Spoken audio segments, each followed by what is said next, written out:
Hi, my name is Dave Watson, and I'm going to take the next couple of minutes to share with you some very, very important tips that I have found to be very beneficial as we've trained new reps with World Ventures. I'm going to pretend that you, as the person watching this video stream right now, has just joined World Ventures, and you're on our team, and we're going to begin this process of training you, and you're now sitting in our meeting after the meeting. First thing that we're going to teach you to do is that you're going to have to build a names list. And a lot of people start thinking about that names list and getting a little bit concerned about who should be on that list. First thing I'm going to tell you is just make a list of names of people who would recognize your name when they hear you call or they hear your voice. I don't want you to think about who needs to make money or who likes to travel. I don't care if they want to travel. I don't care if they need to make money or they're broke or they're poor or they're rich or whatever it is. I just want you to put a names list together of names who would recognize your name if you called. And I want that list to be at least 100 people. Now, there are a number of different memory joggers that we have within the World Ventures system that you can plug into to help you think about that. Also, a great spot to look is your own personal cell phone. Go right through there and start listing those names out. Another suggestion I'll make to you is that this names list should be with you at all times. If that names list isn't with you and you think about a name and you don't have a place to write it down, what I have found to be true is that 2 hours later, I'm racking my brain trying to think about the name that I thought about, and now I can't. So it's very, very, very important, in my opinion, to have that names list with you at all time. Another tip that I'd like to give to you is that this is a business that it's cyclical. It's up and it's down, and it's like any other business. There's challenges to it, and there are great times of joy. You've got to be around this business, whether it's an acceleration training with Mark Aceta or any of our corporate trainers, if it's a fast start school or a super Saturday or just a meeting after the meeting where we do training, or whether it's a travel party or whether it's a business opportunity meeting. You need to be around it because you know what? Success leaves clues. And you need to be around people who are having success in this business. And you know what? If it's not being done in your area, or maybe you're not having success yet and you're just learning, it's important that you get with those people who are having that ability. Now, what I'm going to talk to you about now is, honestly speaking, probably the most important thing that I think everyone needs to learn and understand. Because you see, our goal is to make sales of our products. And the best way to make sales of that product is to have somebody see or be exposed to any of the presentations that we have. Now, I'll tell you this, if you're not a public speaker, or maybe you're a little bit nervous to stand up in front of people and speak, let me stop just for a second and tell you that that's not something you need to learn how to do. Anybody can do this. Why? The presentations that we have available online, in our magazines, on the DVDs, all the tools that we have, you can rest assured that that's not something that you've got to do. What it is that you do need to do is you need to learn how to invite. It's very, very important to learn how to invite, because if you can just become a great inviter to see the presentation, you'll see what will happen after that. Now, a lot of people ask me all the time, Dave, how do I invite a person to this or to that or to a travel party or to a business opportunity meeting? What I'm going to tell you is it's always the same. It doesn't matter where you're inviting to. The philosophy or the skills or the concepts that we're going to teach you are all the same regardless of what you're inviting to. I have a tendency to believe that I want to make money all day long, not just at a 7 o'clock business opportunity meeting. I want to expose people during the day as well. So I use my own personal .biz site, davewatson.worldventures.biz, and I'm directing people through this inviting process constantly to see and watch our presentation. In that process, we've got the 1, the 2, and the 3. You all know what I'm talking about on your .biz site, which basically is the movie, the travel presentation, and some testimonials that people can see and begin to understand what it is that we're doing. So that's where I invite people to during the day. There's an important concept that I want you to understand as well. A lot of people struggle with this industry because they think back to the way that maybe it was done when an inexperienced person came into the world of multi-level marketing and had to beg all their friends and relatives to consider their particular product or company. What I'm here to tell you today is that, look, we're not going to ask and we're not going to beg anybody to do this. We're going to motivate people to take action. We're going to tell people where we want them to go. And this is a philosophy or concept that I want you to understand. Now, I'm a college football coach.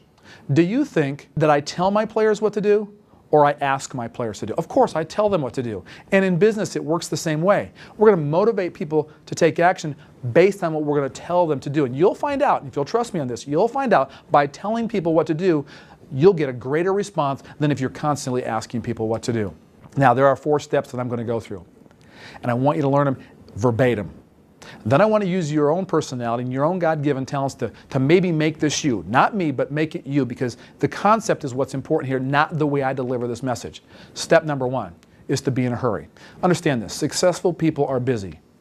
And you're going to be successful, and therefore you're going to be busy because you've got this list of names that you're going to begin calling. And if you're going to spend hours with each of them, you're going to spend a lot of time creating busy work for yourself. So remember, successful people are busy, and this is going to be about a conversation that's going to last about 45 seconds or less. If it lasts longer than 45 seconds, that's your first clue that you're doing something wrong. No chit-chat either. We don't care at this particular point about their dog or their vacation that they just took. This is very succinct, and this is what it's going to go like. I'm going to call Tim, and I'm going to begin to set him up to see our presentation. So it'll be, hey, Tim, this is Dave Watson. Look, I don't have a lot of time right now. See how easy that is? All I did is to tell Tim that I'm busy right now, and he's beginning to get the sense that this is going to be something important because of the way I'm setting this up. Now you might say, you know, my friends might think I'm a little bit crazy if I call and said that. No, they won't.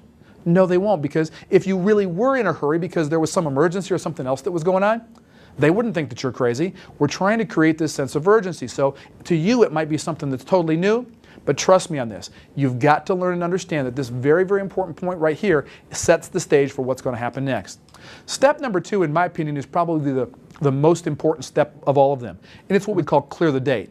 Here's what it's going to sound like. Hey, Tim, this is Dave Watson. Look, I don't have a lot of time right now. Tim, what have you got going this afternoon at 3 o'clock? Now, all I've done is asked him very specifically what he's doing at this particular time of the day. It could be 7 o'clock, could be 9 o'clock, could be any time that you choose, but I just chose 3 o'clock. Now, Tim could do one of two things. He could say, Dave, I've got a meeting at 3 o'clock. I won't be able to make it at that particular time, of which I'll then say, Tim, no problem, I'll catch you another time. See, my goal is to clear the date. I couldn't clear the date because Tim was busy. I'm going to play to win. If I can't win, I'm not going to play. And so I'm going to leave him at that particular point and come back to him at another particular point. Now, I'll tell you what's going to happen. Tim's going to wonder, what's Dave doing? And I'm going to leave it right there because I'm going to try to create this little bit of mystery as to how this whole thing goes. Now, Tim may clear the date for me when I say, hey, Tim, this is Dave Watson. Look, I don't have a lot of time right now. What are you doing at 3 o'clock this afternoon? He says, Dave, I'm free. I just won. Because I know that the more dates that I can clear and the more people are going to see this, the more likelihood that I'm going to grow a large organization within World Ventures. So when they clear the date, that's an immediate victory for me. It's a win, and I want you to know and understand that when you do that, that's your goal of this particular call. Step 3 is this. Back to step 1 first. Hey, Tim, this is Dave Watson. Look, I don't have a lot of time right now. Tim, what do you got going this afternoon at 3 o'clock? Tim is free. I'm immediately going to give him with some excitement in my voice, a little bit of passion, a little bit of belief in my voice to say, Tim, look, I've got something that you've got to see. And he'll know because of the heartfelt nature with which I'm saying these things that, look, this is serious stuff. And now Tim might say, oh, okay, Dave. And I'll immediately let him know, I need you to be by your computer at 2:55 because I'm going to call you back at 3 o'clock. Now, the only stumble that could happen there is that Tim could say, well, Dave, tell me a little bit about it right now. Don't fall into the trap. You've scheduled the time. That's when Tim's going to see this. So you'll immediately fall back to step number 1. If he says to you, hey, tell me a little bit about this. Hey, Tim, here's the problem. I don't have a lot of time right now. We've just scheduled this appointment at 3 o'clock. I'll talk to you at 2:55. You're going to love it then. I'll talk to you then. And of course, step 4 is then to confirm that date. Step 1, be in a hurry. That's your fallback when you get those objections. Step number 2 is to clear the date. Play to win. You can't win, don't play. Once you've cleared that date, you're going to move on to step number 3. Step number 3 is with passion in your voice and some believability in your heart that, Tim, look, I've got something you've absolutely got to see. Then you're going to confirm that date. These 4 steps have been critical in our success in building World Ventures. Remember, you can't go any further in this business if you can't expose somebody to what it is that we do. Use the 4-step invite, get really good at it. I promise you, it'll work.